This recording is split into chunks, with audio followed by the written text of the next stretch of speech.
കേരളത്തിന്റെ മനസ്സാക്ഷിയുടെ ആകാശത്ത് കട്ടച്ചോര കല്ലിച്ചു കിടക്കുന്ന ദിനങ്ങളിലൂടെയാണ് നാം കടന്നുപോയത്. രക്തബന്ധമോ കൂടപ്പിറപ്പോ ജന്മം നൽകിയ മാതാവോ എന്ന വ്യത്യാസമില്ലാതെ ആരുടെയും ജീവനെടുക്കാൻ പോകുന്ന സ്ഥിതിയിലേക്ക് മാറിയ ഒരു വല്ലാത്ത ലോകം.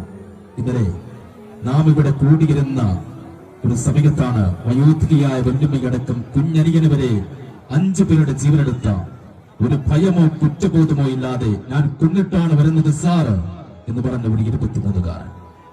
കാരണക്കാർ പലതുമുണ്ടെങ്കിലും അതിലൊന്ന് ലഹരിയാണ്. നമ്മൾ നിരന്തരം ശബ്ദിച്ചുകൊണ്ടിരിക്കുന്ന ലഹരി.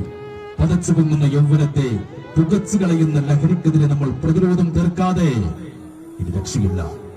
കടുമരങ്ങൾ കടുക്കോലുകൾ പോലെ ദ്രവിച്ചു തീരേണ്ടതല്ല. 4 നേരം കുത്തരിച്ചോറും ബിരിയാണിയും കൊടുത്ത് തീറ്റിപ്പോറ്റുന്നതിന് പകരം ആ കടുമരത്തിൽ തൂങ്ങിയാടണം ചില ജീവനൊക്കെ. ഇല്ലെങ്കിൽ ചോര പൊടിയുന്ന വാർത്ത കേട്ട് നെടുവേർപ്പെടാൻ മാത്രമേ നമുക്ക് നേരിടണം. മഞ്ചേരി ഗ്രൗണ്ടിൽ ആദ്യമായി ലഹരിക്കെതിരെ ശബ്ദിച്ചപ്പോൾ എന്റെ ഇൻസ്റ്റഗ്രാം അക്കൗണ്ടിലേക്ക് വന്ന ഒരു മെസ്സേജ്, നീ നിന്റെ പണിയെടുത്താൽ മതി എന്നാണ്. മനസ്സിലിടോ, ഒരു നാടും തലമുറയും ഇങ്ങനെ ഒഴുകിത്തീരുമ്പോൾ ചുണ്ടും നാവും ചലിക്കുന്നിടത്തോളം കാലം പറഞ്ഞുകൊണ്ടേയിരിക്കും.